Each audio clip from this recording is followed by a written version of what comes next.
So I'd like to welcome everybody to the April 24th Arts Commission meeting. And Art Commission meetings have reopened to the public in person effective July 2021. Face coverings are optional for members of the public who enter city buildings who have been vaccinated against COVID-19. Arts Commission members will be participating from the council chamber. Public comments can be made in person or remotely via Zoom. As a courtesy and technology permitting, members of the public may continue to provide live remote oral public comment via the city's Zoom video conferencing platform. However, the city cannot guarantee that the public's access to teleconferencing technology will be uninterrupted, and technical difficulties may occur from time to time. Members of the public desiring to provide comments as part of the meeting are encouraged either to submit written comments at least 2 hours prior to the meeting or to attend the meeting in person. To provide a live remote public comment, join the Zoom video conference meeting. Tonight's meeting webinar ID is 852-3854-9062. And the passcode is 478960. Should you choose to not provide comments but like to view the meeting, you may do so in one of the following ways: YouTube Live, Comcast Cable Channel 1028, Rossmore Channel 26, Wave Channel 29, AT&T UVerse Channel 99, or live stream online on the city's website. Will the secretary please call roll? Thank you, Chair. Commissioner Lemo, Present. Commissioner Klauber, Here. Commissioner Baltazar, Here. Vice Chair Emanuel, Here. and Chair Meredith. Here. Commissioner, for the record, Commissioner Dresser is absent on vacation. So the second item on the agenda tonight is our public communications. This portion of the meeting is reserved for comment on items not on the agenda. Under the Brown Act, the Commission cannot act on items raised during public communications, but may respond briefly to statements made or questions posed, request clarifications, or refer the item to staff. Are there any speakers wishing to make public comment? Chair, there are no speakers wishing to make public comment. Thank you. Our next item is the consent calendar, and there's one item tonight: approval Arts Commission regular meeting minutes of January 23rd, 2023. Does any commissioner have any questions on the approval of the minutes? With that, we need a motion for approval. I make a motion to approve the Arts Commission minutes of January 23rd, 2023. There's a second. I'll second. Thank you. I'll call the roll. Commissioner Klauber, Here. Vice Chair Emanuel, Here. Commissioner Lemo, Here. Commissioner Baltazar, Here. and Chair Meredith. Yes. Motion carries unanimously. Thank you. We're now onto the considerations part of the agenda, and the first item is election of chair and vice chair. Would somebody like to make a nomination for chair? I hereby make a nomination of chair to Jane Emanuel. Is there a second? I second. I'll call the roll. Commissioner Klauber, Here. Commissioner Baltazar, Here. Commissioner Lemo, Here. Vice Chair Yes. Emanuel, and Chair Meredith. Yes. Motion carries unanimously. Congratulations. Yes. Congratulations. Thank you. And then as my last action, do I hear a nomination for vice chair? I hereby make a nomination for vice chair to Jill Dresser. Second. I will call roll. Commissioner Klauber, Here. Commissioner Baltazar, Here. Commissioner Lemo, Here. Commissioner Meredith, Yes. and Chair Emanuel. Yes. Motion carries unanimously. Thank you. Now you can just hand her the hammer. It's a class act. Okay, so the next item on the agenda then would be the appointments of commissioners to liaison roles by the chair. So I am appointing the following. To the subcommittee, Yasmini Klauber and myself. To the special projects, formerly called small projects, Commissioner Limo and Commissioner Meredith. For the library art wall, Commissioner Dresser. For the community art fund, Commissioner Meredith. And Commissioner Baltazar, are you able to serve as a liaison to the DRC, which is the Design Review Commission? I think so. Yes. Okay, we can talk about it later, Okay. but, okay, great, thanks. And so Commissioner Baltazar to the DRC. I think that completes Can I the, just ask for one clarity? You said initially the subcommittee. Do you mean the Public Art Committee for the first one? yes. Okay, so that's the Public Art chair Committee. and Commissioner Klauber, correct? Correct. Thank you. Okay. All right, so then the next item on the agenda is the consideration to adopt a City of Walnut Creek art deaccession policy. So who's going to make a presentation on that? We have our Public Art Manager, Steve Huss, will make that presentation remotely.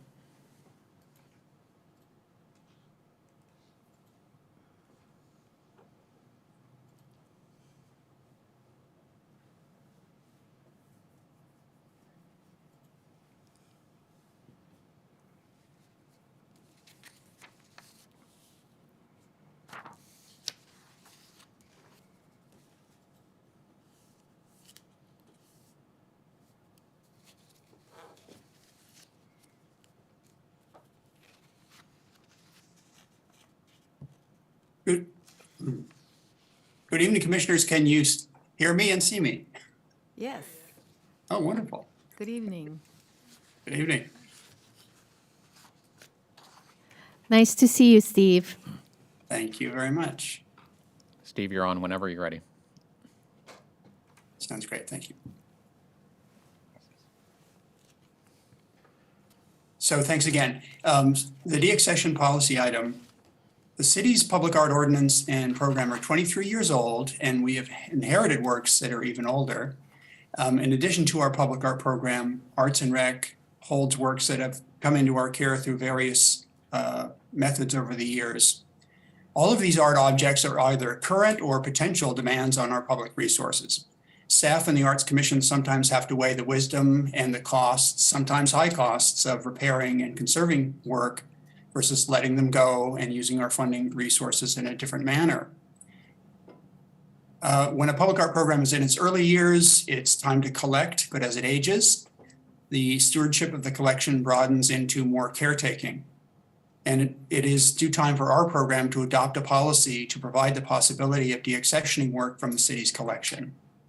A deaccession policy will become more important the larger our collection grows and the older our works become. You know, Walnut Creek is unusual and unusually fortunate, I feel, to own and operate a civic gallery, one that has a very close connection to the public art program. But as such, our policies relating to the collection must encompass both public art and the Bedford, as well as any art that may have come through other programs or departments of the city and are being held as artworks by the city. So tonight we're asking you to consider adopting a policy on deaccessioning. Staff has developed the draft that we've submitted to you from widely used museum and gallery policies combined with public art policies from many cities. It's been reviewed by the city attorney to be submitted to you for consideration. If you do adopt the policy this evening, we would bring to you separately any individual works or series that we recommend for deaccessioning after we have evaluated them, reviewed, and researched any works in the collection. So this is not any kind of commitment on your part to deaccession anything specific at this time. Works can deteriorate, artworks can deteriorate from wear and tear, both environmental and overuse or abuse, willful vandalism, sometimes failure of materials over time, and just the fact that many materials really are not permanent forever. We've also had pieces that come into our care without really the oversight of the Arts Commission, and we may want to evaluate those. Are they the best use of our storage and our funding? The procedures that we have presented to you, these are fairly standard. They allow several ways to dispose of artwork that could be sold or traded, returned to the artist if that is part of our contractual agreement, or destroyed. When we do bring works to you, staff will provide documentation and we will recommend the method of disposition of that specific piece of art. We will have consulted with the city attorney's office. If there are any questions on the scope or cost of ongoing conservation of the artwork, we will have sought a conservator's recommendation as well. If the original contract promises first right to buy a piece back, we'll inform you of that too, and we'll reach out to the artist. The policy we drafted, we had reviewed at our Public Art Committee meeting on April 10, Commissioners Klauber and Meredith, and they asked for a few revisions to make the policy clearer. We are very happy to make those changes. They were incorporated into this draft. Since that meeting, the city attorney has directed a few other edits as well, which are shown in the version that you're seeing. All of the artworks we have, all of our permanent movable works, indoor pieces, temporary, all need to be open for consideration for deaccession within a thoughtfully managed public art collection, one we are building according to our collective vision and values. And as such, we need a mechanism to be able to deaccession work when it's necessary. With that, I yield to your questions, and staff stands by to answer those. Okay, would any, would a commissioner like to begin the question period? Anybody have some? Okay, well, I will start it then. To the two subcommittee members, I was wondering if there were some issues that you felt we need to spend more time on, or that were troublesome, or that you questioned for our discussion tonight. I think Steve was correct that there were minor tinkering of language to make it clearer for people to read. But other than that, no, there weren't any issues that I remember. Yes, so I had some suggestions that I made during our call, and I think they were incorporated here. So I think my questions and comments were, unless you want me to repeat them, I could. Only if you feel that it affects the functioning, the actual functioning of the, I feel I'm sort of cold on the whole thing, and I understand what I'm reading, but just wondered if there were issues that you felt you wanted to bring to the attention of the entire commission. I guess I'll say what I said before, which was related to the destruction of artwork when there is a determination that the artwork can't be salvaged. But I think that from my reading of this deaccession, that would be a decision that staff makes, and then staff would make best efforts to do something with that piece, and in the absolute last choice would be to destroy a piece of art. Okay. Is that correct, Steve? Is that your recollection of our conversation about that topic? Yes, Commissioner Klauber, yes, it is. And I do think that's at staff's position.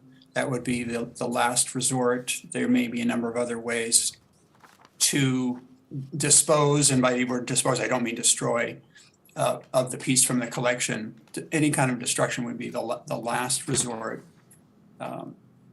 So yes, I Right, support that. I because- think that we reflected that in the Yeah, revision. in particular, we talked about the fountainhead and what to do with the piece if it's remade, and there was discussion about that fountainhead at least input from me for the fountainhead not to be destroyed, for it to be put out in the marketplace or something else.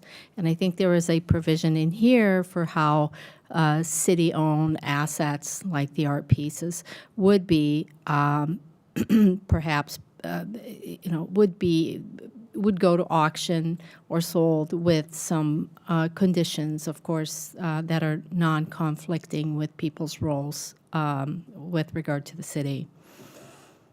Employees of the city don't get to buy art,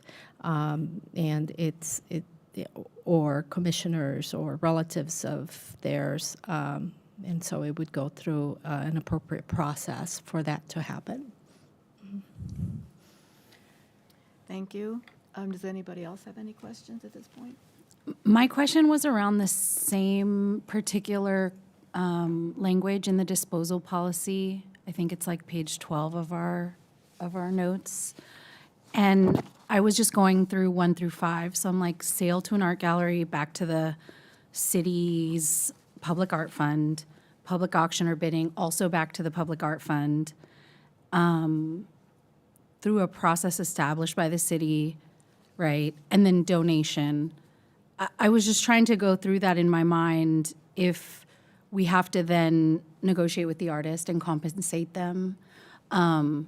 If it comes at any sort of loss, not to the artist, but to the program itself, if it becomes complicated in that sense, should it be a donation or a recycle project, or this might be slightly in the weeds of implementation, but that particular piece felt like I wanted to understand the flow of how it is deaccessed, and we get the money back to the fund because that's essentially where we want it so we can do cool things.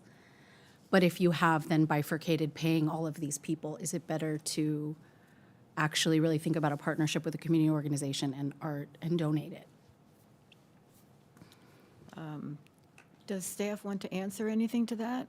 Oh, Steve, I keep looking over for Steve. Steve, could you please go stand over there? I don't honestly I'm not sure what the answer would be on that, but what I think is we don't know what the challenges of an individual piece is going to be if we recommend it for deaccession. What we're trying to create, I guess, is we have plenty of options. So we'll have to look at it in terms of any artist rights issues and contractual issues we might have with the artist or the donor of the piece, and then feel our way forward. Clearly with, the goal that if we can, we'll recoup some funds from it. If not, there'll be some benefit of the artwork still being seen by the public. So it's meant to just account for, every eventuality, and that's pretty much how many of these ordinances work. And that was, I think, what we were trying to do with the attorney as well, was try to provide for every possibility, knowing that you can't possibly address every issue before it comes up, but that we have the latitude, we have the range of options. Well, I have a question in that regard. I don't have a lot of familiarity with this, but oftentimes you have some kind of a contract with the artist when he or she is first commissioned to provide a work. And so does that vary? Do some artists say you cannot do anything to the piece without my permission? Would they say you cannot do anything to my piece without compensating me further in it? Because there is the issue, you've already paid them to purchase their work. So is it a standard thing in a contract, or are they varied artist by artist? It's a really good question. So what we are talking about really is typically covered in contracts is more about the artist's right of the work to represent them well, so that if the work is deteriorated, damaged, destroyed, the city's, sometimes the obligation is to be sure that it's just not showing the poorly for the artist's sake. Not so much about like they have a right to buy it back necessarily. That is possible in contracts, but of course we can control what we write in the contracts. And then very often what happens, and I think ours is true, but I don't want to speak out of turn, but I think this is true in our boilerplate. We do ask them to waive rights. The city requires them to waive Visual Artists' Rights Act, it's the federal act, and sometimes California Art Preservation, so that providing the public program the ability to do what they need to do with it, so that you aren't stuck in a situation where, you know, it's damaged poorly, we want to remove it, we're not allowed to remove it, and we have to repair it, and so things can get sticky. Yeah, So I think that's included in the contract. Yeah, I'm sorry. I noticed that the last line of section 4 of under disposal policy, that I think it was the city's council who probably fixed that a little bit and put that they'll this will be implement any legal requirements for compensating the artist. So meaning if there is a requirement and we would have presumably a contract, then that compensation would originate from that. So, so that could maybe address your question about if we've already compensated the artist, why are we paying the artist again? And so that was a point that was discussed with staff, and I see that was cleaned up as best I think one should. Okay, Yeah. all right. One moment, I think I had another one. Have we in Walnut Creek ever had some problems, or have we just not deaccessioned anything? But have we had issues where we have some that are ready to be done? Is there a variety of problems that have come up, or is there a certain typical scenario? I don't know that we've deaccessioned anything, and that's part of the problem. That's why we have a policy here for you now, because we have work that we need to consider deaccessioning. They're becoming a drain on our resources. So we haven't. I have managed programs where we have deaccession work, but those have been larger collections, a little bit older. So I'm familiar with some of those scenarios, but yeah, I don't think we have. I've only been here since 2016, but as far as I know, we haven't had to do that, our city. So do we have a list of the ones that are anticipated or forthcoming to be deaccessioned? We're starting to gather some information on pieces that we think we might want to bring to you. I don't have anything to present to you tonight. Okay. There's one more here. Were there any, I'm sorry, was there another question? Oh, I'm sorry, Sky. Hi. So I was wondering, just to clarify, are murals included in the deaccession policy? All public art is included, but whether a mural needs to be accessioned or not, I think there's a little bit different probably, because, you know, it isn't a piece where, you know, it might have to be removed for damage. But it is a good point.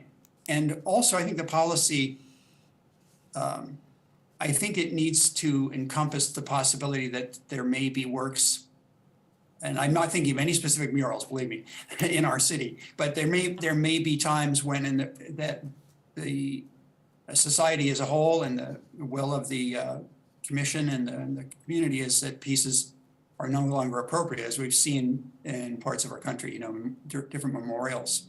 So we need to be able to look at them for those reasons as well.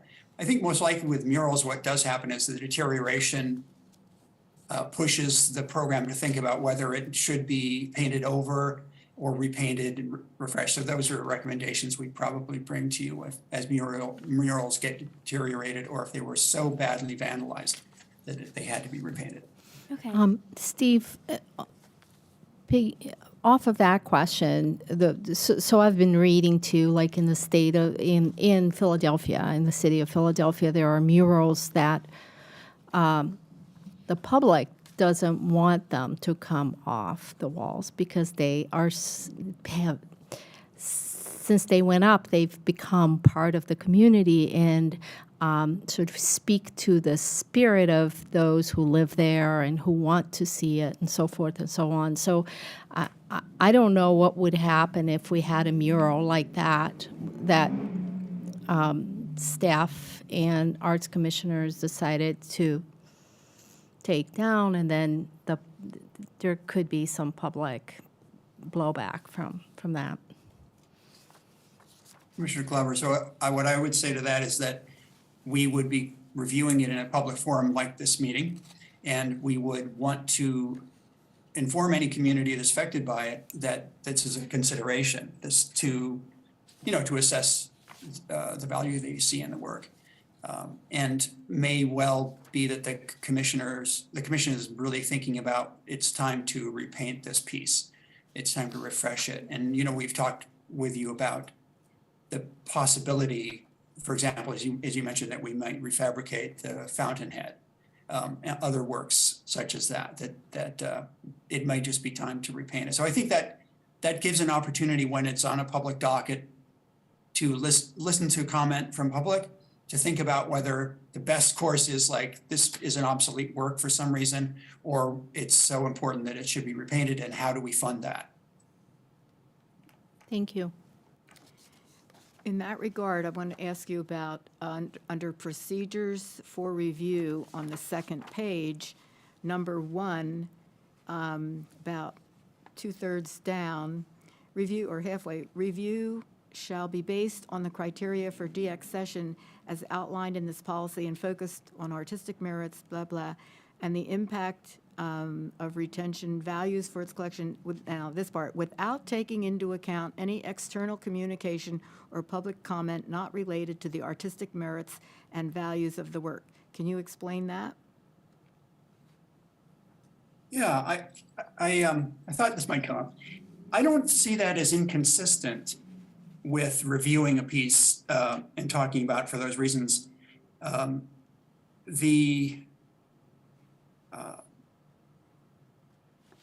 The merit and values of the piece obviously are looked at. What I think this does not say is that if sort of a whimsicality of like, well, we don't like this piece that much anymore.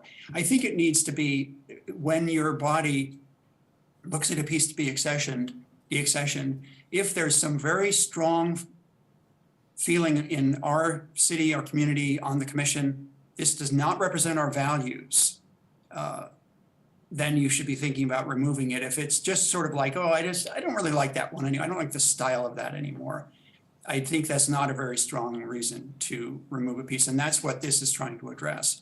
But in terms of something that when you are talking really about the collective goals and values of the commission and the city, there is merit for looking at a piece to be deaccessioned, and I don't think this precludes that, those principles for review.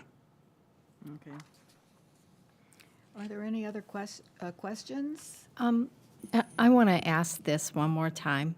In number 4, under that same section, procedures for review, it says that if the commission approves, this is the second sentence.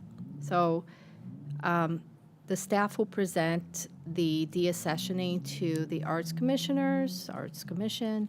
If the commission approves, then the following steps shall be taken. So I want to confirm that C, where it says the final decision is made by the Arts and Recreation Director, that the Arts and Recreation Director cannot overturn the decision of the Arts Commission.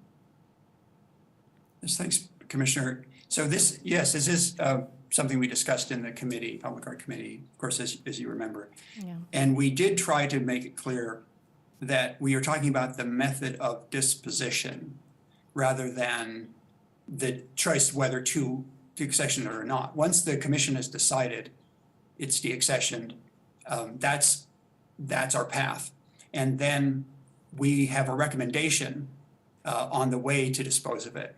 But ultimately, since there may be findings that follow that later, we'll ultimately have to go to our director and say, like, well, I think this is going to be the way we have to remove it from the collection, and he will have to be the final word on that. According to our view of the policy, it is not up to the director to decide, yeah, I don't know, I think we're going to keep that one after all.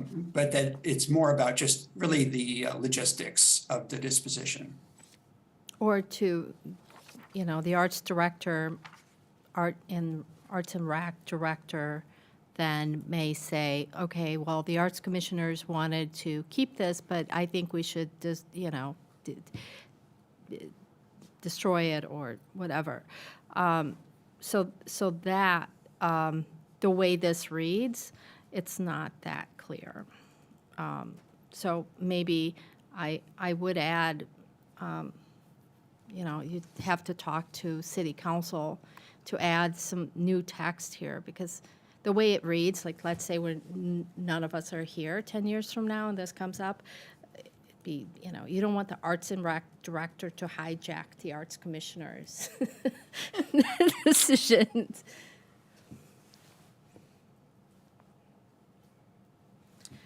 Sky? Yes, building off of that question I asked earlier, I know you clarified, but under the disposal policy, I see no policy that could really be applied for murals. It's more things that can be easily disposed, like statues and things like that. Is that something that could be added in? Definitely, yes. If there's some language that you might want to propose, the commission might want to propose to add, yes. Thank you.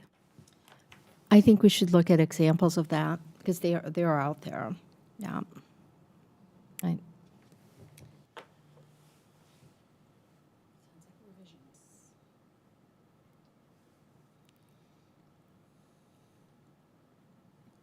What do we want to do about that?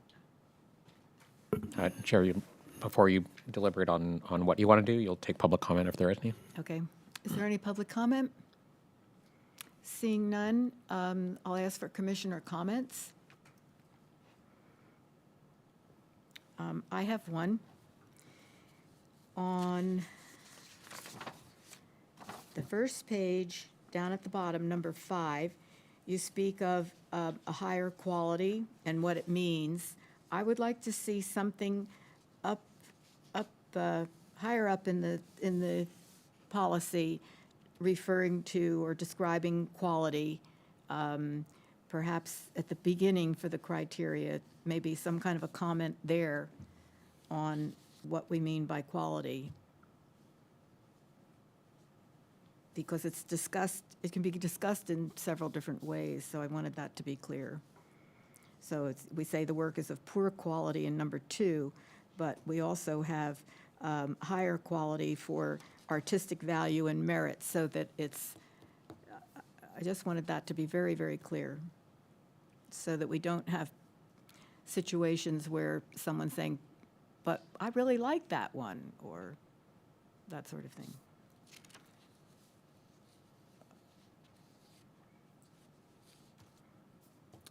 Anyone else have some comments?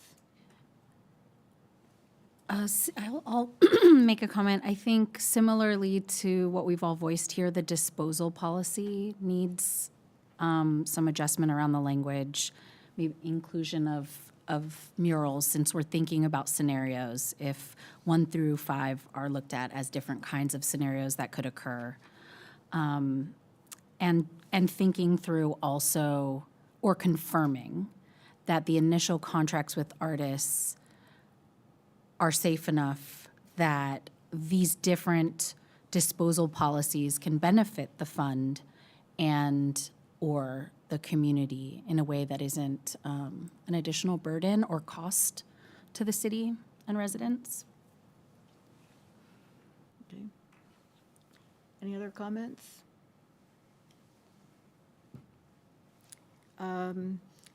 So can we approve it with those additions being made rather than have to hold it over for another 3 months? I'd like some direction on that. If the commission wishes to make a motion with a specific language change, certainly you could approve that. If it's more general, saying we'd like something in here that speaks to murals, we'll probably need to bring that back to you in 3 months, because that's more of a general statement. You want to see something.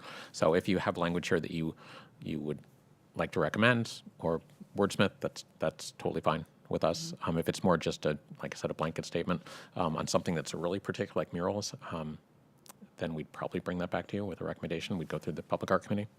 I'm wondering if our mural policy covers this. It wouldn't be called deaccession in that regard, but it would be whether it would be a time limit. I know we have time limits on murals. We have some that could be refurbished. There's varying policies. Would that policy take care of this subject without adding more to this policy for it? Steve, do you have that mural policy, or Emily, in front of you that you could refer to?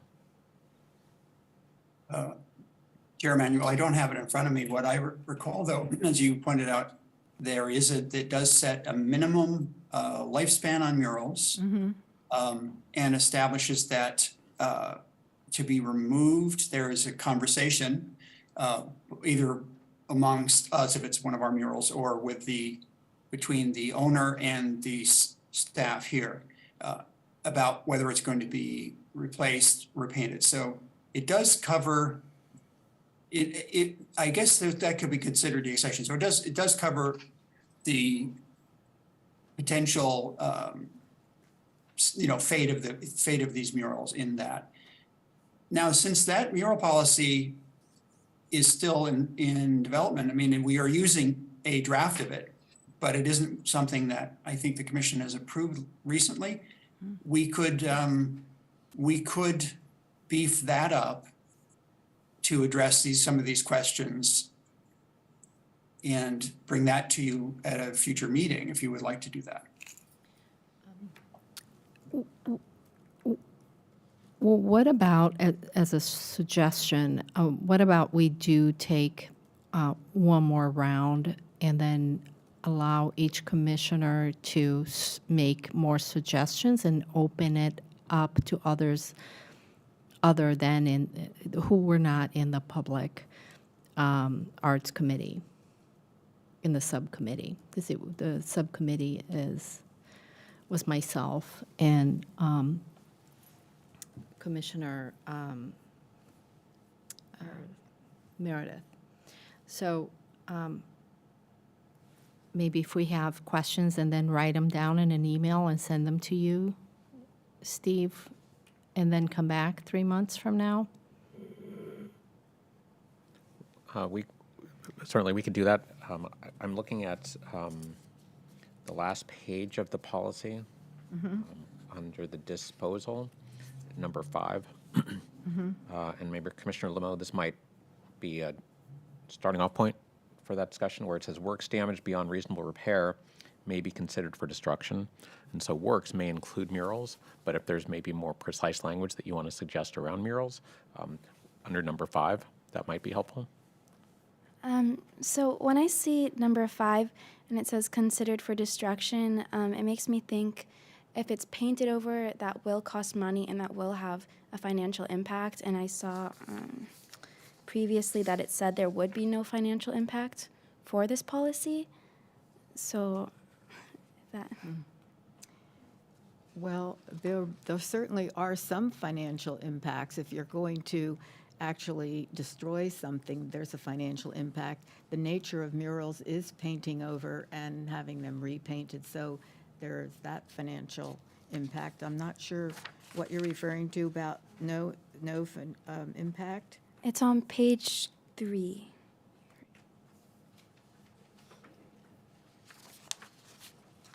The third page? Okay.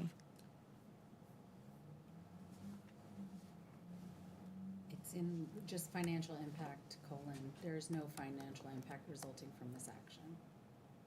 It's in the meeting, I don't see it. right? I'm sorry, I don't It's see like it. the overview document. Oh, you're looking at the staff report. Yeah, the stuff.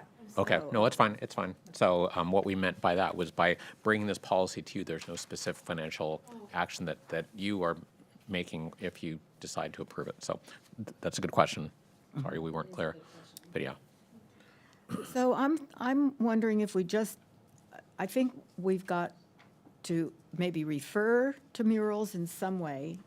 So an appropriate place for a sentence on murals where it talks about artwork including murals, would that suffice, do you think? Yes, I think it would. Okay, so we do that, and if we if we add in a sentence under criteria where it earlier explains or even repeats an explanation of higher quality at the beginning of that paragraph, would there be any other changes other than those two? Yes, the the section called Procedures for Review, subsection 4. C. Number C? Yeah, or maybe adding a D, like, notwithstanding C, or to clarify that C does not mean that the arts director can override the Arts Commission's decision. Can we say, shall rest with the Arts and Recreation Director at the request of the Arts Commission? I think the Arts Commission makes a decision, and then that decision should be followed by staff, but May I suggest a change here? So to address your concern about that, what we could do is let that sentence stand as it is and then say the director shall not overturn the decision of the commission to deaccession the piece. How's that? that sounds right. Okay.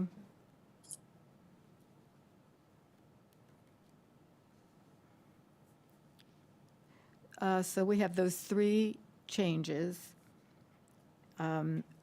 Is the commission willing to approve the policy with those additions or corrections being made, so that we can move it along? Or do you feel that you need to see a rewritten form? Yeah, I guess I'm sorry, but I have one more question. So let's say this policy goes into place and we're happy with the changes that were made, but then we run into an unexpected issue.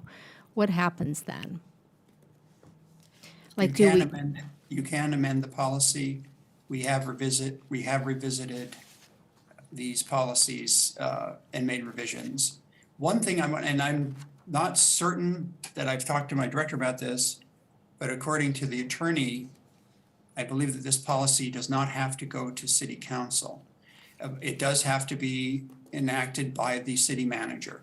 So given that, if you choose to make changes, I don't think it's as big of a thing as it would be to take, let's say, an ordinance revision, which would definitely Right. have to be publicly discussed at council level. That's a good thing. I think when you have something new like this, there's always going to be something that comes up that isn't quite answered by the policy, and we have to work through it at the time as best we can. I don't know if that was a question that you ever posed to cities that you've been talking to find out what they do, but it just seems like the prudent way to do it. So just before you make a motion on this, in terms of clarity on the revisions, what staff noted is, working backwards, on the last page, which should say page 3, works including murals. Is that what you said, Chair? Damage beyond reasonable repair may be considered for destruction. Is that what was stated? Is that okay, Commissioner Lumeau? Okay. One, does it need to say destruction? Could it say disposal? Destruction feels really intense, and since we're in word salad, can we? I think disposal, and Steve, you can weigh in, Emily, disposal to me means you're removing something. And I think in this case, and I don't know, Steve, in terms of the art, whether painting over something, is that defined potentially as destruction? Or is there another term that could be used for painting over that might not be as harsh? Although that would apply only to a mural, I think, so. And then the sentence, I think, isn't as broad any longer.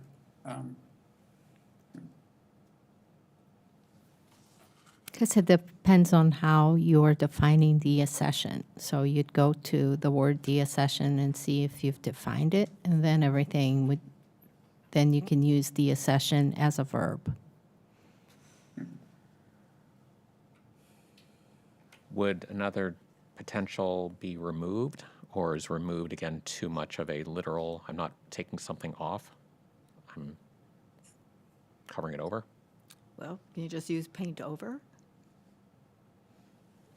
Right, so then if you define the word deaccession up somewhere in this policy, then you'd be able to use that as a verb and then not worry about whether you mean destruction or, So Commissioner Claver, just to continue that thought, works including murals, damage beyond reasonable repair may be considered for deaccession. Session.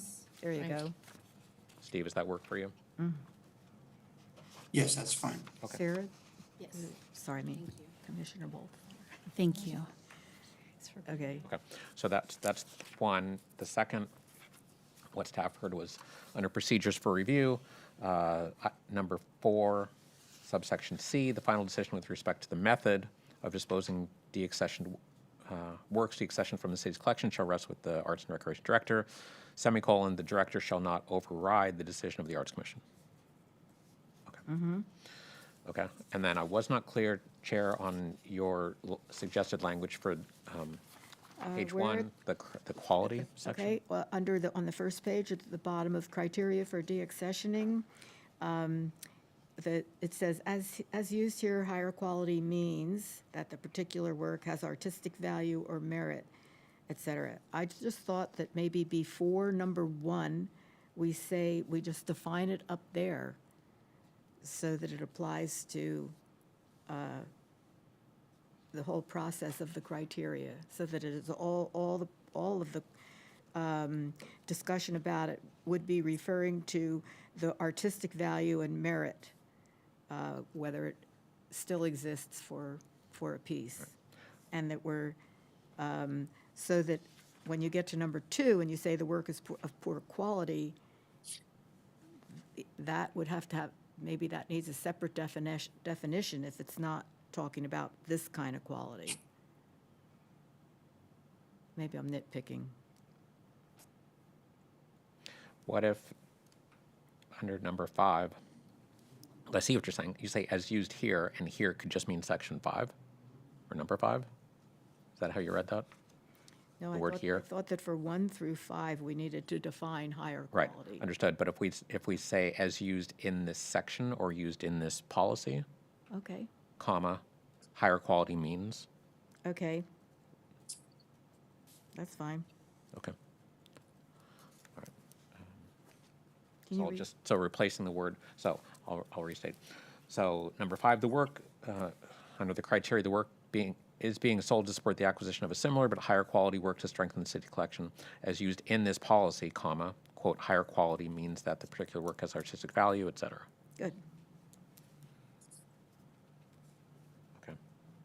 All right, thank you. All right, so we have those 3 additions or corrections. Would anybody be ready to, are there any more comments? Okay, would anybody want to pose a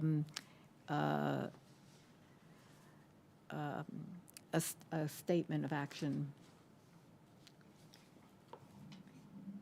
would you like us to make a motion? Okay. So I'm going to before you abbreviate this. Before you struggle, because I knew I'd be struggling with this, on page 3 of the staff report, is that where you are? And I would say as amended, just say as amended. Okay.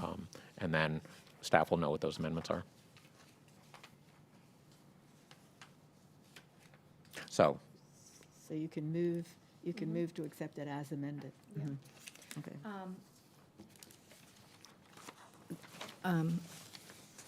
I move that the Arts Commission adopt the City of Walnut Creek's art deaccession policy as amended per heard comments. It's been moved. Do I hear a second? I second this motion. Okay. Could the secretary call the roll, please? Commissioner Klauber, Here. Yes, yes. Yes. that works too. Commissioner Lemo, Yes. Commissioner Baltazar, Yes. Commissioner, sorry, I'm losing, Commissioner Meredith, Yes. and Chair Emanuel. Yes. Thank you. Motion carries unanimously. Okay. Thank you. I thank you for all your work on this, because this is something that the city has never undertaken, and I know it is always in the back of your mind, and it's good to get it in writing, and this will allow you to move forward in taking a look at the works and coming back to us with some comments or suggestions. All right? Thank you for adopting it this evening, Commissioners. Okay, so, all right, so the next item on the agenda is it's number D, consideration to approve public art fund guidelines. Thank you. The Public Art Fund is the city's account that receives the in lieu fees from developers as well as city council contributions. Developer fees fluctuate year over year. The city council's commitment is to contribute $10,000 a year from the general fund. They have the discretion also to increase that depending on funds remaining in the general fund budget at the year end. The Public Art Fund is tapped for civic public art projects at the discretion of staff, the Arts Commission, and City Council. This is one of the funds managed by Arts and Rec that serve our individual programs, but until now, we've had no policy on the minimum balance and so forth. In January, as you will remember, the Art Commission approved a 2-year Public Art Fund budget for the first time, and we intend to present an operating budget for every biennial budget development process going forward. But that motion triggered the awareness of the importance of a written policy on on the balance of the fund. So it is timely to adopt these brief policy guidelines so we have safe buffers in the fund. We need to establish and maintain a revenue amount within the fund. This policy calls for a minimum reserve level of $250,000 would remain at the fund, and that provides a safety net. It keeps the fund flexible, and it's an ability to cover unexpected expenses, which could include, for example, urgent unplanned maintenance, any cost of deaccession of something that is urgent, for example, but also budget overruns such as materials increases, which are very possible. Projects always go over. So we do recommend that you adopt this policy to govern our use of the Public Art Fund tonight. And we stand by for any question. Oh, I wanted to add, we typically do report the Public Art Fund balance. Today, the Public Art Fund balance is $1,363,055, and that is about $5,300 over the report in January. That does include the expenses that you'd approve for the next 2 years. Of course, they haven't been removed yet since that 2-year cycle has not begun.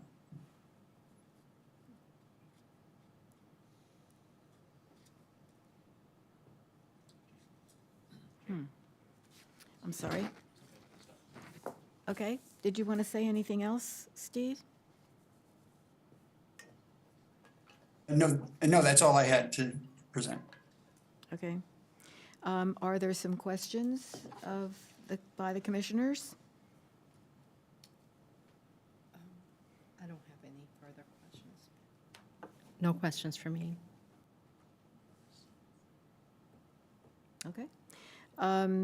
Are there any questions from the public? No?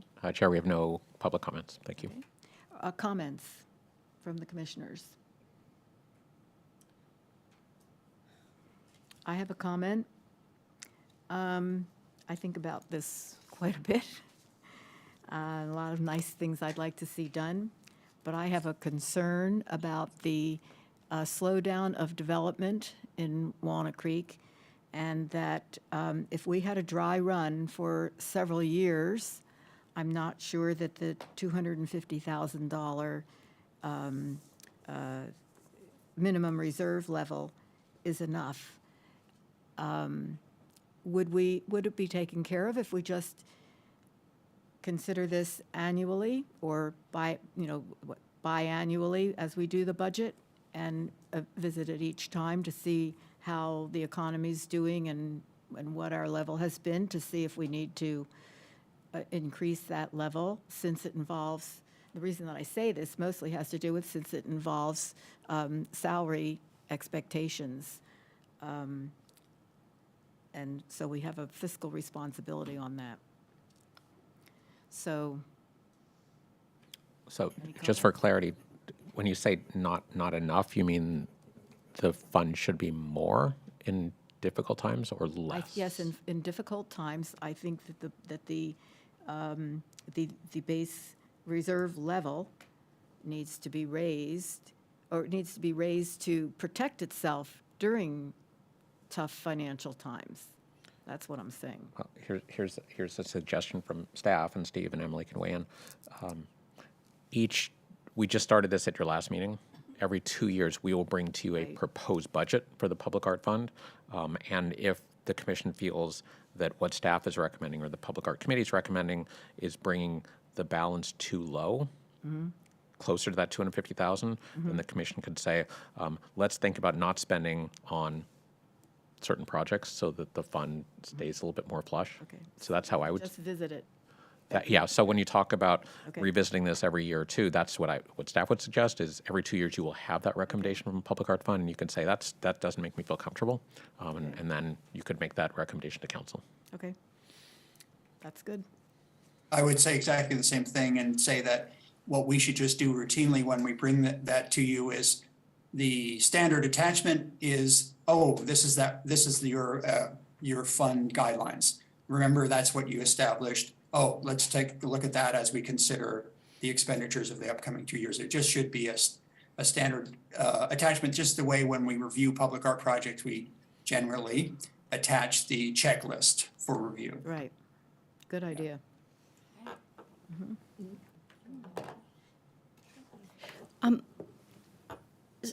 So how do we anticipate ahead of time whether we're going to be in a good year coming up or not? Like, how do we know what, yeah, that's the question. How much real estate development is happening that is going to replenish or fund? And because we should have a way to know well ahead of time, years even, what will happen. Steve, you can respond to that. So, yeah, there, between staff and also the commission's liaison to the design review, that is one way for us to have a somewhat of the pulse of development. Because we are, we'll see projects that are coming through for their review process. We may not receive revenue for a couple of years down the road for that. There's a project we just actually were looking at DRC. I can't remember right off the top, but it was a project we looked at. This looks like there's going to be considerable revenue coming. That's exciting because that developer, and I don't, again, sorry if I'm just speaking out of turn, that developer, I think, has already signaled that they want to provide in lieu, and we were looking at it as a staff saying, this is something we could think about as a tentative budgeting for probably 2 years down the road. So I think between staff's, monitoring the review process and our liaison, that is one way we can have a fairly good sense that we may have revenue coming in and even maybe start to get ballpark numbers on what that would be, 18 to 24 months out. The challenge with that from the staff's perspective is sometimes a project is coming in, but we're not sure yet what they're choosing to do in terms of putting art on site or contributing to the Public Art Fund in lieu. And so if developers consistently choose to put art on site, then there will be less revenue, right, coming into the fund, but there will be more art in town. So that's the balance. And so we could know 2 years in advance that a project is coming in, as Steve said, but we don't always know in advance what they're choosing to do. And so we do our best to try to keep our, as Steve said, finger on the pulse of the development through our planning colleagues and through DRC. And so and when Steve provides his quarterly updates, here's what we think is coming. And so I think that's a good question for the commission to ask on a regular basis of us as staff. It's like, hey, what do you see coming? How do we see the fund? And how do we see public art coming into Walnut Creek? And maybe this is the right time to ask this question and maybe to get people thinking about it. Is there a chance that we could sit down and look at the percentage and raise that percentage, You mean, even by 0.5%? How does that work? Not to quote a movie, but there's always a chance. There's always a chance. However, Chair Emanuel will tell you how much blood, sweat, and tears went into getting the 1% sustained, which we worked really hard at, and we got the Chamber of Commerce and the Building Industry Association and Walnut Creek Downtown to support that. There are some communities that Steve could speak to that might have a 1.5% contribution, perhaps larger cities. I think staff would suggest for now, we're in a pretty good spot with regard to where the business community is, the change that we made to Shadelands and other things to kind of bring everyone back up to par. We don't have the discount for in lieu anymore, and so staff feels pretty good about the direction that we're going from a policy perspective, but that's always within your purview to make that recommendation. Council would have to approve it ultimately, but staff's not recommending that at this time. Okay, so on the record, I'm recommending it right now. Thank you. one can always dream. I just had a similar note around the development pipeline as any fund should. And so that reference, I think we've all talked about it in different ways, but looking at the fund and trying to envision the kinds of programs we want, it's really hard to do without knowing what's in the pipeline, even if it's vague, at least like, oh, in 3 years from now, we could do this thing. To contextualize it for decision-making would be really helpful. Yeah, it is a difficult process, it really is, yeah. Are there any other questions?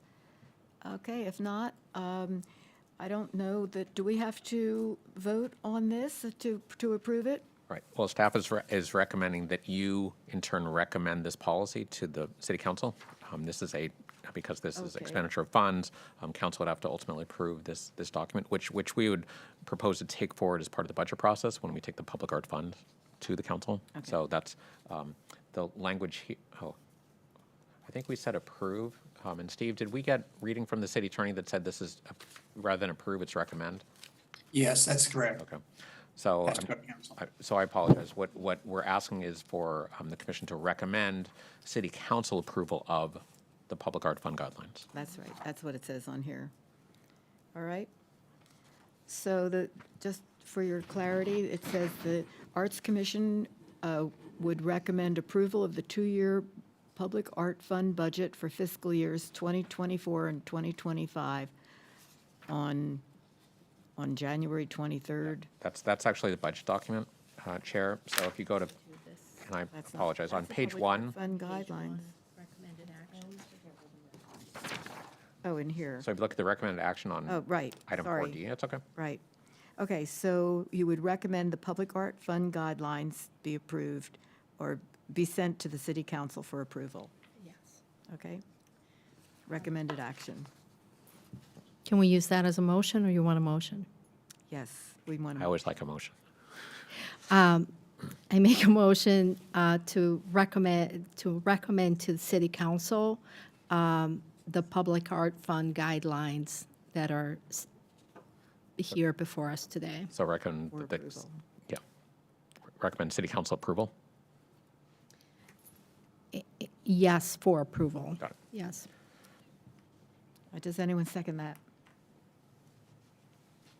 I'll second. Okay, thank you.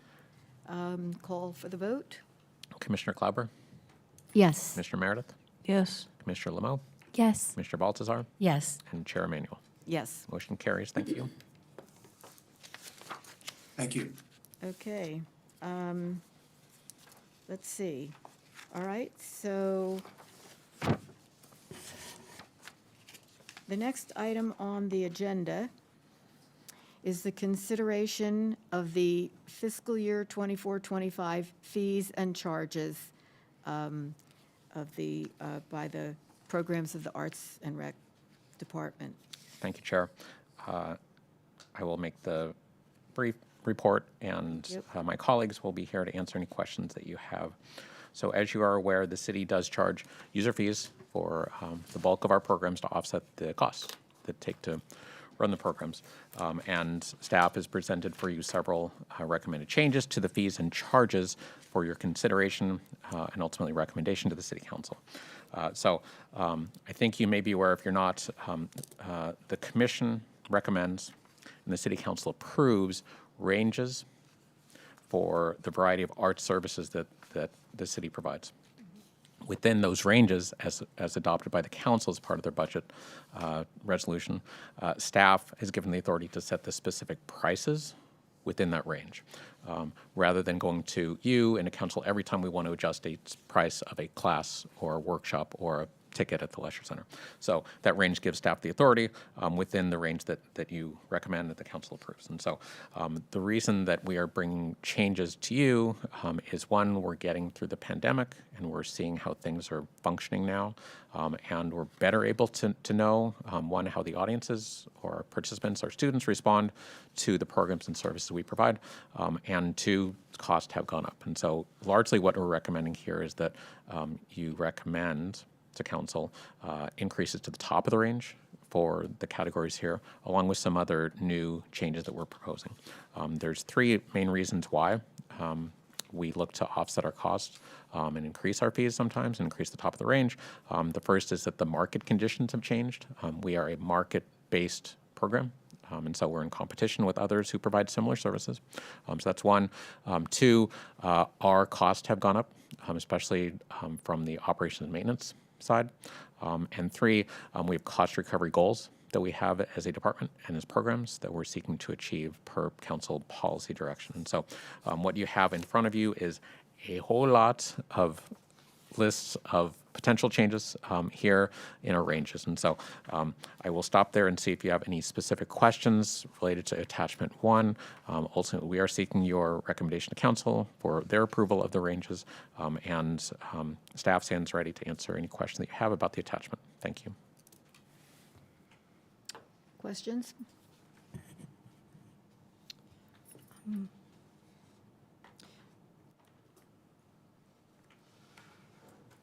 I know that Commissioner Baltasar had a couple of questions that staff is also ready to answer if you want to start with those. I was just reviewing page 22 one more time to make sure my questions made sense. My questions were specific to the Center for Community Arts classes and workshops and the cost increase and how that might affect scholarships and enrollment for both the younger generations and older generations we serve that are on pretty fixed incomes. So that was my first question, a little bit more about access to those and who gets them. But they also seem like the ranges don't seem incredibly unfair given today's market. That's all. So I'm going to ask Miley Ogasawara-Garcia to come in to address your question, your first question, Commissioner Baltasar. Oh, there she is. Hi, good evening, everyone. My name is Miley Ogasawara-Garcia, Program Manager with Center for Community Arts. So your question about the fees and charges and how they impact scholarships. So our scholarships are all on a percentage based, anywhere between 30 to 90% for classes. For preschools, families can receive 45 to 55% of the scholarship amount. So with that, even though we're increasing the prices of classes, it's really between 2.5 to 3%. They will also receive an increase in their scholarships because we figure all of our scholarships on a percentage base. Thank you so much. That's really helpful insight. About how of your enrollment, what percentage of scholarships are there? It depends on if you're talking about classes or if you're talking about preschool. So in terms of preschool, this past year, to use as an example, we had 11 students who received a preschool for school year, which is about the size, a little smaller than the size of one class. And we typically offer about 10 to 11 classes for the year. So I would say probably a little less than 10% for preschool. In terms of our classes, this year we have about 82 scholarships that we have distributed so far, and that we still have our summer quarter coming up that goes on view on May 10th, and scholarships open on May 10th. So that includes 3/4 of classes plus summer camps, and then we're still waiting on 1 more quarter of classes. So in terms of our total enrollment, that's a little bit harder to say. It depends on the year, but anywhere between 6,000 and 8,000 enrollments throughout the year. And of that, we see about 100 scholarships, give or take. What's happened since COVID? Have things, has enrollment gone up mainly? Yes, we've seen a trend. So when we started the pandemic, we definitely saw a drop. And then we increased our virtual classes and the amount of virtual offerings that we offered. And those we saw continue to increase. At some point when we started to climb out of the pandemic, we saw virtual classes decrease and in-person classes increase. So at this point, we're continuing to trend upwards in terms of our classes. And we're planning for that we're going to continue to increase our classes and our offerings as people continue to come back to classes. And do you plan to hire more teachers? Teaching artists, we are always looking to add more teaching artists to our mix. We also have teaching artists that are taking on more classes as well. And so for the most part, we've seen that a lot of our teaching artists have stayed with us, and we've continued to bring on new teaching artists to teach with us. Okay. I have a question. Do you have another one? Go ahead. Oh. I have a question. Are those scholarships totally from the community arts ed, or is there some other source for scholarships as well? Right, so and across arts and recreation, we have scholarships for recreation classes, community arts classes, and then also there's scholarships for Lesher Young Rep as well. So the numbers that I just shared, about 80 to 100 scholarships that we are anticipating, that's just on the community arts side. So on the recreation side, we have distributed about just under 100 scholarships. And again, we have 1 more quarter. So I'm assuming we'll probably be around 100 to 120 scholarships on the recreation side as well.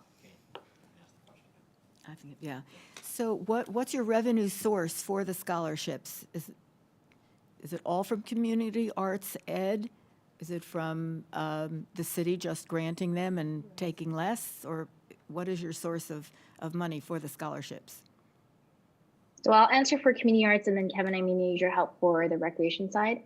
For community arts, we have our partners, the Community Arts Foundation, and the Community Arts Foundation fundraises to support scholarships. And largely, our preschool and our camps are our 2 biggest buckets for scholarships. And I know that the foundation applies for different grants, and they receive 1 grant from the Quest Foundation that really helps to support preschool scholarships and camp scholarships. That's one of their biggest grants that they receive. And then the other funding from the Community Arts Foundation for scholarships at Community Arts comes from individual givers, donors, or businesses, or different sources as well. Kevin, do you want to answer on the recreation side? Right. In terms of recreation, we have other specific sources of external funding for that. We don't have a foundation per se that exists to support recreation, but there are other providers who created a funding source for us to establish scholarships.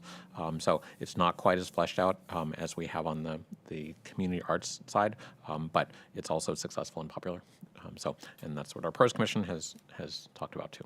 So it's not, we don't reduce the fees and take a hit on the general fund. There are other sources of funds for that. Good. Sounds good. Any other questions?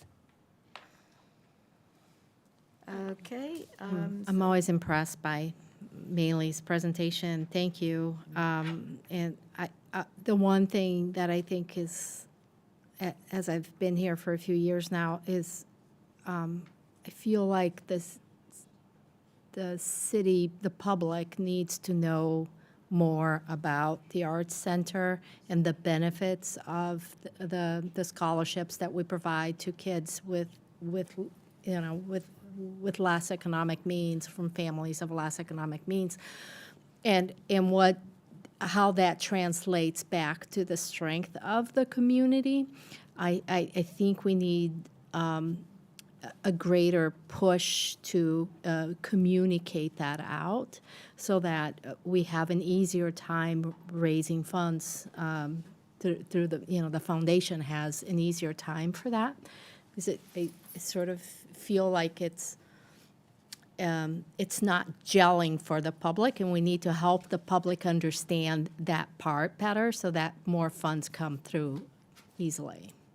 Well, speaking of the public, we have to ask if there's anybody in the public who would wish to make comments at this time. In-person comments will be taken first. If you're remote, please use the raise hand feature or press 9 if you are connected by audio only, if you would like to provide a public comment. Please wait your turn. We should be that lucky. And once brought into the meeting, state your name and the city of residence for the record. Consistent with city policies related to public comments, each speaker will have 2 minutes to make your remarks. The Zoom feed for each speaker will cut off automatically at 2 minutes. Does any member of the public wish to speak on an item not on the agenda? Or, that's Yeah, we did that one already. It's okay. You're asking if well, there's we any, need the public, yes. we're yeah. asking the So public. at this point, to Chair, comment on this. thank you, Chair. At this point, we don't have any speakers wishing to comment on this item. I'll Okay. turn it back to the All right. commissioners, see if there's any more So questions. any more comments then by the commissioners? I think I made my comment before my turn, so That's okay. yeah. You can stay. Thank you. I have one Commissioner question. Meredith. Thank you. I was wondering if Emily could expand on this new program that you're going to be taking on, the pay what you can for the Bedford. I think that's an exciting addition.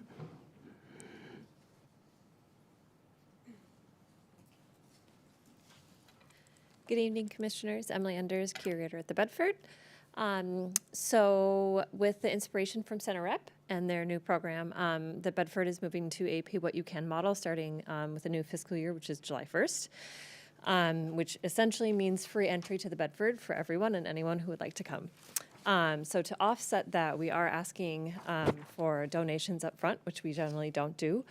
So it will most likely be, it is free for you and it's free for everyone, but if you have the means and are interested in donating, we would appreciate that. So that's kind of our pay what you can model. We will still have paid events, so like our exhibition openings and more specific programming, like curator talks and things like that will still be a paid admission. But as far as getting into the gallery during our open public hours, that will now be free. Thank you.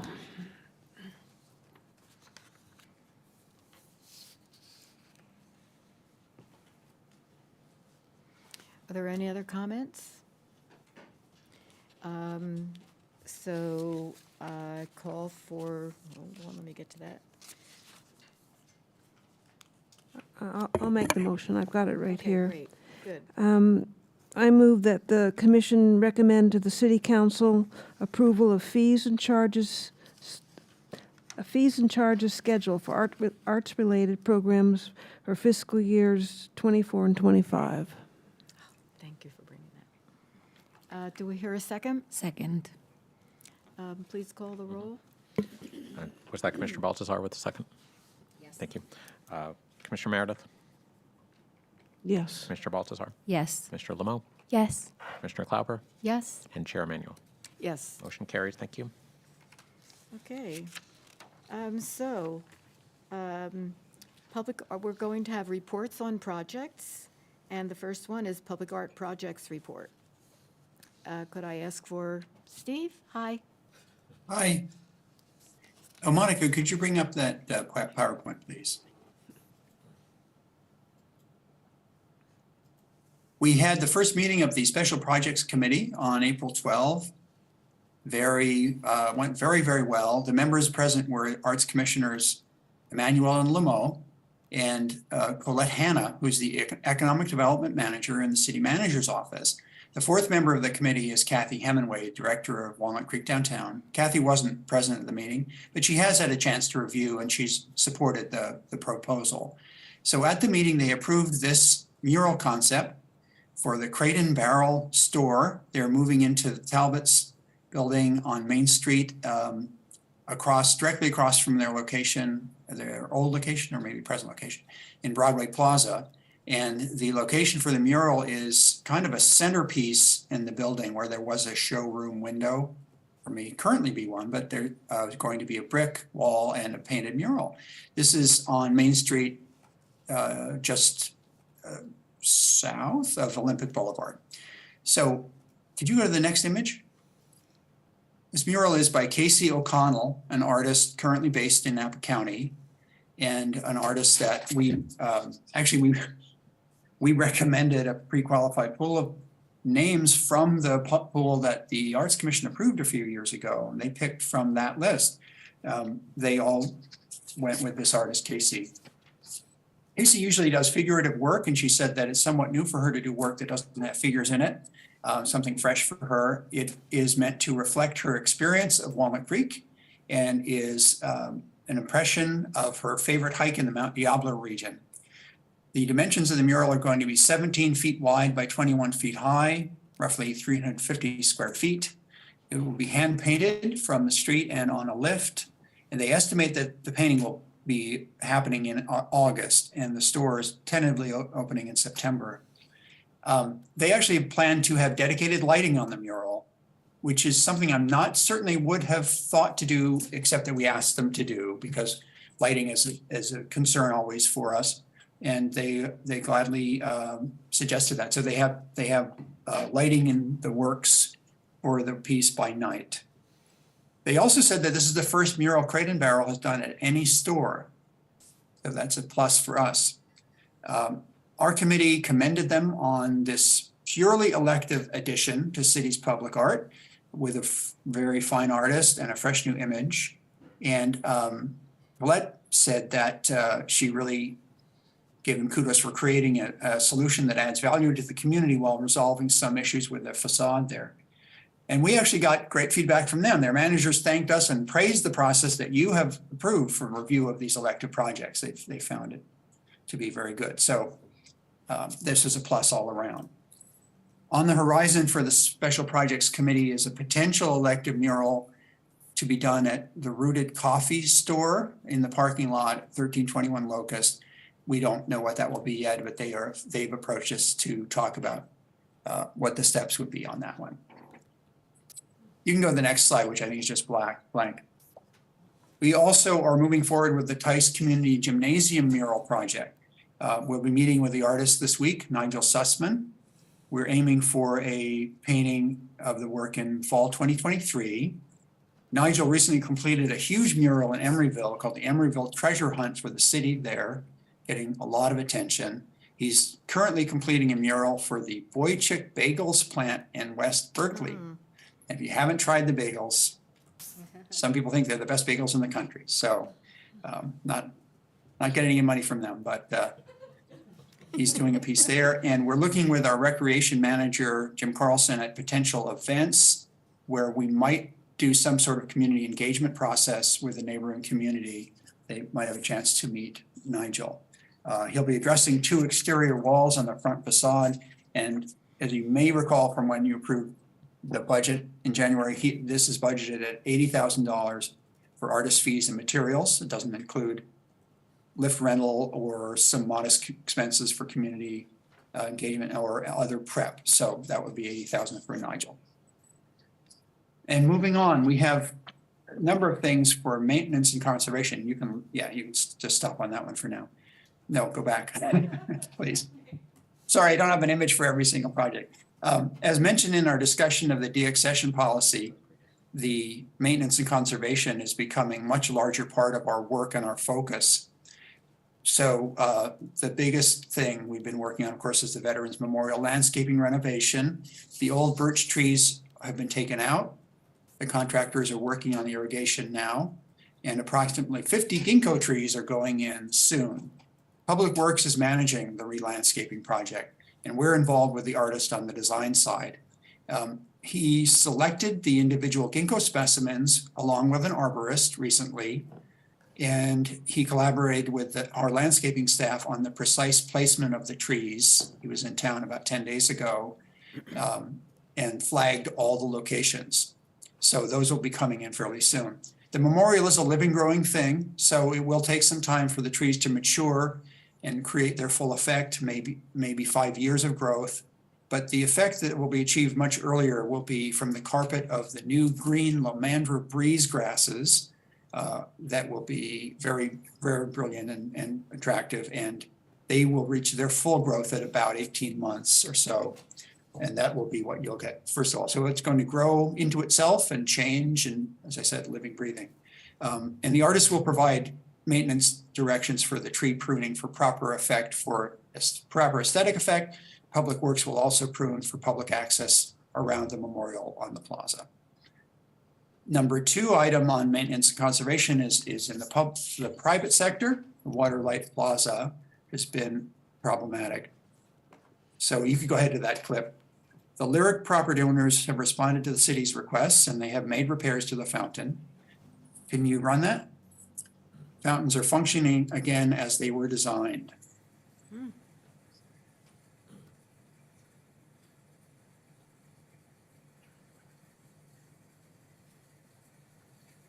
This is right across the street. Once again, these arcs of water form an integral part of the whole work. They echo the mirrored tile arcs, as you can see.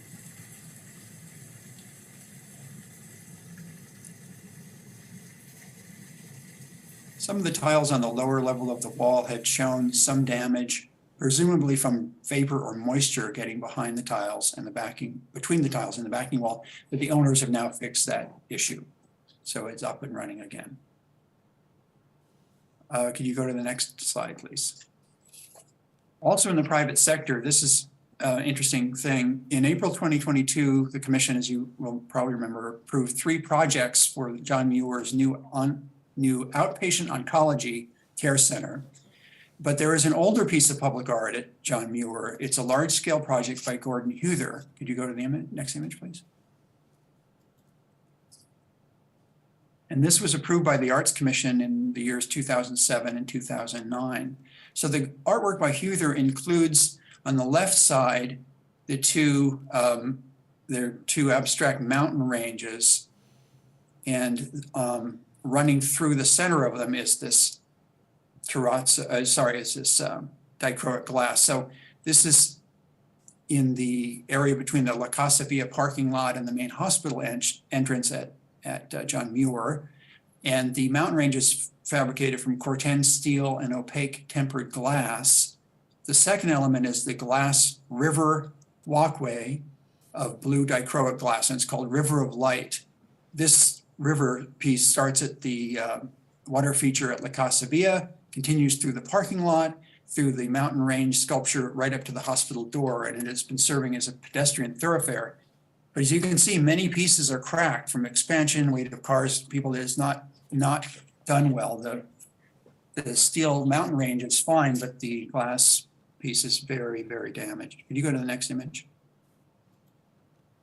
And there's some more detail here to show you. So with advice from their current consultant, who also helped them select the 3 upcoming projects, they are replacing the glass with a slightly different medium, and it's shown in the next image. With the artist's blessing, they are going to replace the glass with terrazzo. It'll be a new contractor, different contractor, and the artist is fully supportive of this. This is on the right side of this image is a sample of the terrazzo they're going to be using, though I was told that actually it might be a little bit greener, a little bit more aqua, a little closer to the color of the glass, original glass. This will have a rough finish, not a smooth finish like some terrazzo that we often see in lobbies of older buildings or movie theaters entrances. So the effect will be very similar. The appearance will not be identical, but it will be a much more durable medium and more standard in a sense of what you would use in an environment like this. And they expect to complete this installation by August. I think the fall is when they plan to complete the newer pieces of art, but I haven't heard from that recently. And then the last time, you can just go to the next blank image. The last collection management piece is that our Hand of Peace by Benjamina Bufano in Civic Park is a recurring restoration, conservation project. The city has a loan agreement with the owners of Hand of Peace that requires our periodic maintenance of it, which is usually preventive and not remedial. And this year we're scheduling that maintenance for late spring, May into early June. The provider was designated by the owners of Hand of Peace. It's called ARG Conservation Services out of San Francisco. Okay, I think that's the last image I had. I have just wanted to let you know that we have some upcoming projects for you. They may be coming to you in July. We are definitely planning to bring you the draft mural matching grant guidelines for your consideration in July. And we have a couple of other pending projects that are both senior living and care facilities. The first is called the Holden Project at 1221 Rossmore Parkway, and they will be fulfilling their 1% requirement with public art.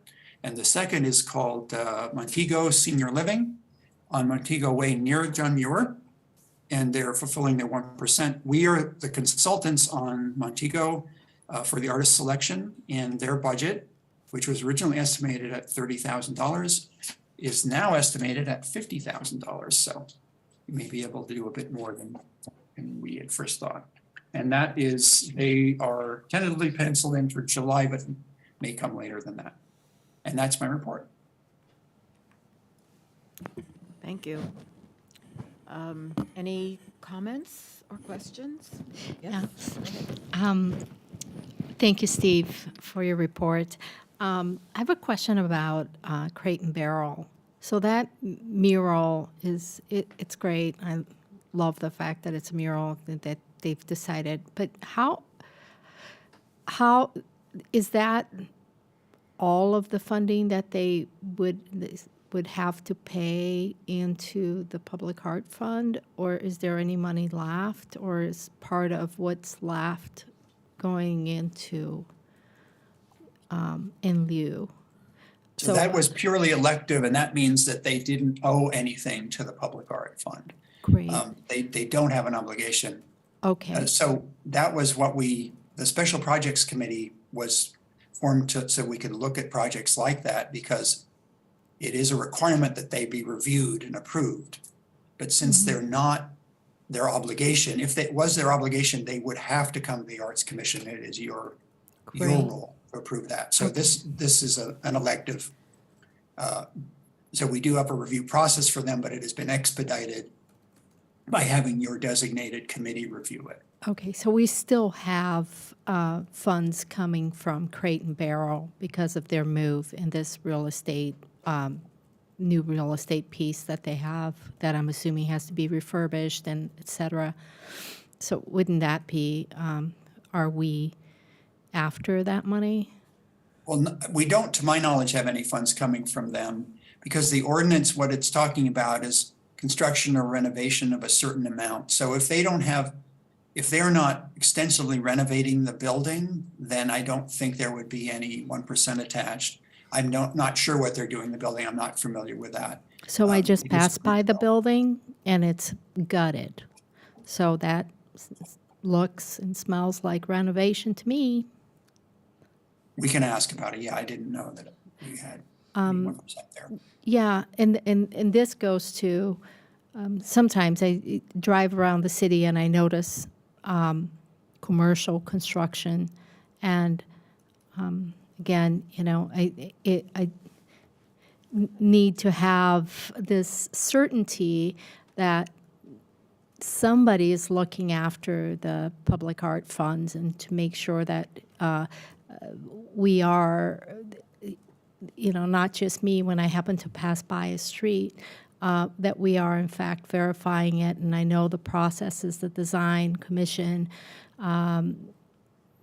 gets to hear about it and then they pass it on to us. But I kind of feel like we need to have our own process that's separate than that, because how is it that Crate and Barrel is sort of off the hook and not giving us public art funds, just to be blunt? Well, and tying into that, we do have a regulation in the master plan for that in terms of renovation and reconstruction. And it has to do with square footage and the money, I think it has to do mostly with square footage, doesn't it?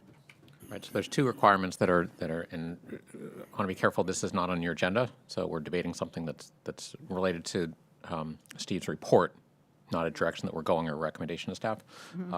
So there's two requirements. One is that the renovations are at least $500,000 in cost, one, and then two, that the renovation is 50% of the gross square footage, and a remodel is different than a renovation. And so we could check with the planning staff and see how they define this, but we've had, to your point about do we need a separate process, we have a really good relationship with the planning staff, and they let us know when there is a project that's coming before them that would require a public art requirement.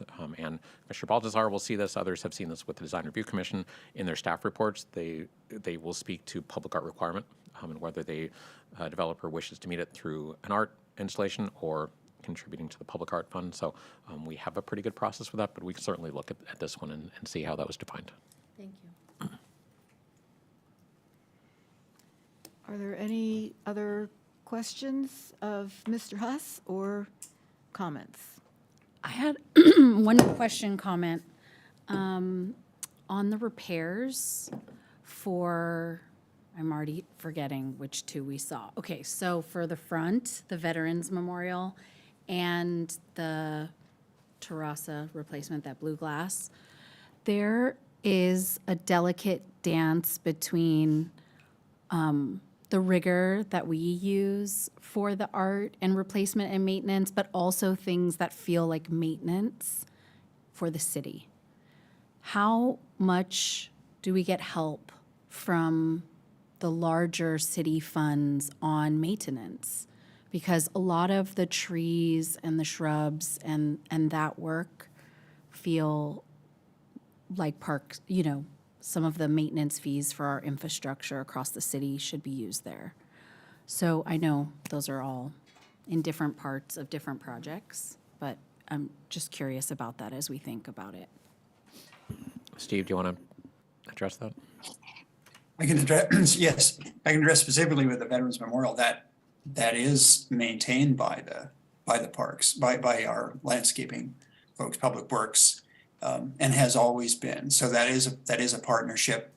And I wasn't here, of course, when it was commissioned, but my understanding is that it was embraced as what the city wanted to make. So they used public art funds were used to create it, but there was understanding that it would be maintained like a park, and it has been ever since. So we certainly are accessing, we are not investing public art ongoing for that maintenance once we build it, unless it is to replace some elements that are, considered artistic, such as the trees. But so the maintenance goes on. For the River of Light piece, that's private. So we don't have any, there's no expense involved in our case. That's a case where that was approved with the Arts Commission, so they have to maintain it to the level that it was built. And once it got damaged, they had to repair or replace. In this case, they've come up with a slightly better replacement in terms of durability. Thank you. Any other comments? Commissioner Lumeau? Yes, I have a question about the River of Light too. So the material you said was terrazzo? Is that what you were saying? Terrazzo? Yeah. Terrazzo. And do you know how much more durable it is than the current material? Is there will it have to be replaced a little less frequently, or how does that work? Yeah, terrazzo. So terrazzo is used. It is used in public art sometimes. And terrazzo is like I think it's marble. Chips in a cementatious base. So it is exceptionally durable and dates back many, many centuries. It should theoretically never have to be replaced. I'm not sure what, I mean, I don't want to speak unfavorably about it. I'm not sure why they chose to put glass in the roadway in the first place. It doesn't seem like it could have been very durable, but it lasted, 15 years, I guess. But yeah, I think they need to probably never replace that. Have you seen like some of the older movie theaters, and there still is some around the Bay Area? A lot of times when you enter them, there's like a very colorful mosaic type pattern as you go into the theater. That's terrazzo, and it can keep its color very, very long too, for many, for generations. That's why it started to get used more and more in public art. I've seen it in places like airport, terminal floors, because it's very durable. So it should be theoretically permanent. I would just like to reiterate something that Steve said. The Vets Memorial is a city-owned property, and so the Public Works maintains the normal, the normal landscaping. But this was a complete redo under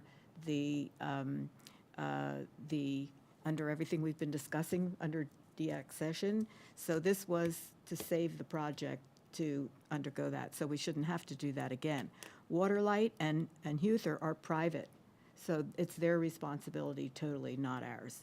And Hand of Peace is a contract with the owners who have loaned us the piece, that our share of it is to maintain it. So it's a preventative biannual or semi-biannual, I think, refurbishment. So you've got 3 different examples tonight of maintenance and repair and that sort of thing. So I just wanted to point that out because they're all different. Okay, any other comments? Well, okay, so thank you, Stephen. We'll look forward to seeing a couple things come down the pipe. Would be fun to see some art again. And the murals. Okay, so Lesher Center Strategic Plan Update. Carolyn Jackson, welcome. You. Good evening, Commissioners. Carolyn Jackson, General Manager of the Lesher Center. A lot of exciting things happening when it comes to our strategic plan. Just last week, as part of Diablo Regional Arts Association's Arts Access Program, we had our very first artist in residence as part of that program. We brought the artist Paige Hernandez, who has toured the country for many years with her Theater for Young Audiences, her produced shows. She has been commissioned by the Kennedy Center. She was commissioned by Michelle Obama's Let's Move project. So a very accomplished artist working in theater for young audiences. And as we move forward with our strategic plan and being more of a presenter, we are looking for more opportunities like that where we're bringing an artist into our community, both for the performances, but also to go out into schools and to do educational workshops, potentially to partner with other teachers in the area. And we're thrilled that Paige is actually coming back next season. So we're looking forward to continuing our relationship with her. Coming very fast is our most ambitious festival to date, Fiesta Cultural. Showing you here the logo design, custom logos designed by artist Fabiana Rodriguez, who's based in Oakland. Emily and I had the privilege of meeting with her just a few weeks ago to also talk about how to infuse some of her ideas from the logo design into the physical landscape of the building for the festival. And we have 4 headliner performances, a free day of outdoor performances and art opportunities on the Saturday, and a couple of educational workshops mixed in there. So in the next couple of weeks, I'd say check lesherartcenter.org for the final lineup for the outdoor free events. We're just getting into final contracting for that, but ticket sales for the headliner performances are already live. Coming on May 18th is going to be our 2023-2024 season announcement, because it's already time to talk about next season. So that, again, will be a chance to highlight our headliners' performances, our center rep season, our Bedford Gallery season, and our arts education programming. And At that point will be when we really launch sales for headliners next season and for center rep subscription renewals. As part of next season, we're also piloting the Leisure Center in Your Neighborhood program. That's part of the longer-term phases of the strategic plan, where we look at how we can get more programming outside of our building, beyond the school education that we're already doing, but to other aspects of our community, not just into schools. So right now, we're in talks with a wonderful group that is very experienced with this as an opportunity to pilot it at a fairly low risk, since they are coming with a lot of experience of going out into maybe unconventional performance spaces. And I'll just tease for you that in the next few weeks, we are looking forward to announcing Center Rep's next artistic director. So do stay tuned for that. Emily and I are really thrilled to be welcoming the next member of our artistic leadership team at the Leisure Center, and to see where the three of us with our collective powers can go as we continue to implement the plan. Carolyn, when we do have that person identified, will we bring them to the Arts Commission? Yes, at some point. So you can look forward to meeting that person in the future as well, because that'll be an exciting announcement that we have to make to you and to the City Council and the community. So we're looking forward to that. Do you have the postcard you want to share with?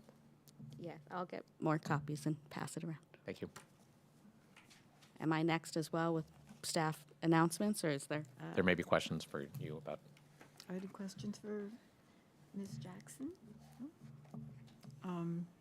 Great. Okay, so staff announcement and brief reports on activities. You want Yes, to go? more things. Highlighting that Center Rep's next production is In the Heights, and performances will run May 27th through June 24th. Tickets on sale now, and a very popular show as we look towards the summer and folks getting ready to kind of have something really vibrant in their lives. We are also auditioning now for the Young Rep Summer Program. So if there's any young people listening, maybe not listening, but maybe their parents are listening, about interested in pursuing their training in theater, those auditions are open now. Need to call the Leisure Center, 925-295-1400 to schedule your audition. And the Summer Sounds program, free outdoor concerts, is returning again this summer. We'll be starting on Thursday, the 29th of June, and have 4 Thursdays in a row at 5:30 out front on the Rudney Plaza with free live music. That's all. Thank you. Thank you.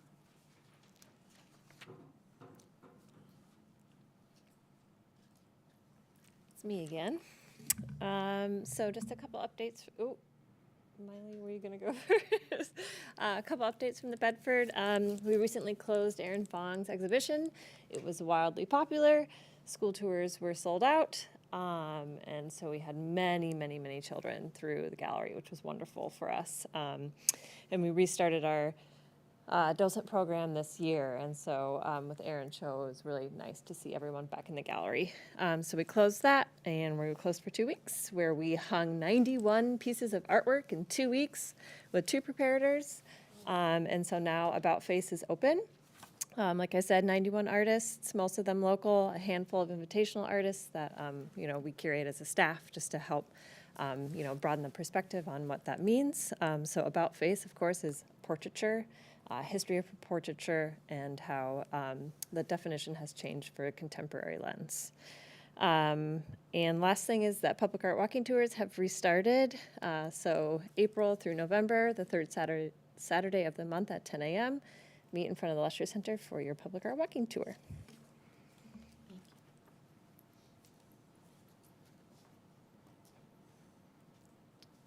Okay. I think that's it. You're going to, okay. Miley, go ahead. One more. I'm hi, back hi, again. Miley. Miley Ogoswara, Program Manager with Center for Community Arts.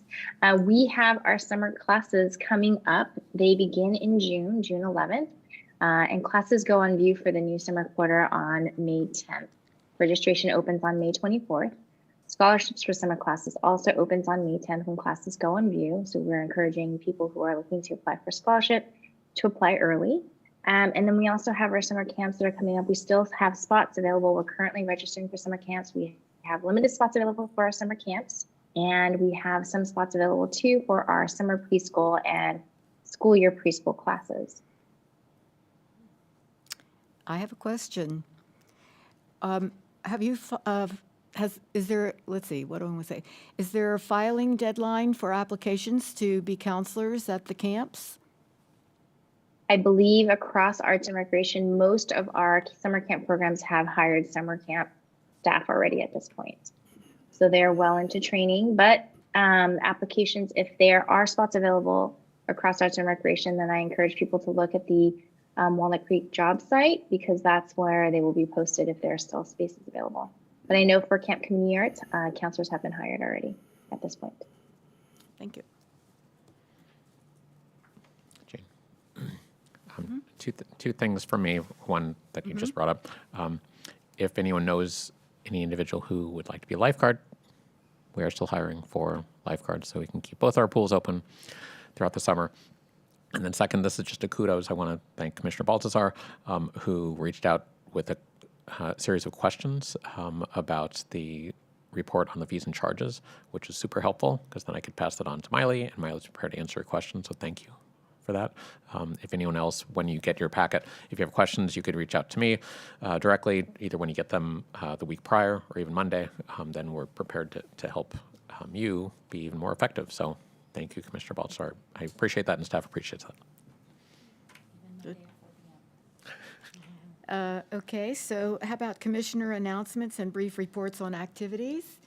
Commissioner Lemo? So this Saturday, or last Saturday, I guess, I painted a piano downtown for Earth Day. Thank you. And it's the piano right in front of the Apple Store in Broadway Plaza, so it kind of gets a lot of attention. And our theme was birds and butterflies, so we tried to incorporate that into the piano. And then kind of when you're facing directly head on, there's the Walnut Creek tree and just kind of the like Mount Diablo, and we tried to create like a little landscape as well. So That's great. How did you get involved with that? I think my mom received an email from the city about some events going on, and so she asked me if I wanted to do it with some friends, and I was really interested. Great. Anybody else? Commissioner Meredith, do you want to report on the mayor's breakfast? It's seems like it was a long time ago, but I don't think we've met since then. I can't either. Kevin will have to remind me, but I think at that time, the main thrust of the mayor's breakfast, which I think was end of January, I think so. was to get feedback from all the commissions that was compiled about priorities, Right, what the city council wants to be working on in the next that was it. budget time frame. And so that was the thrust of the meeting. And so all the comments that the Arts Commission had was included in that. Right. Okay. Anybody else? No? Okay, well, I think that's it then. So the meeting is adjourned until the July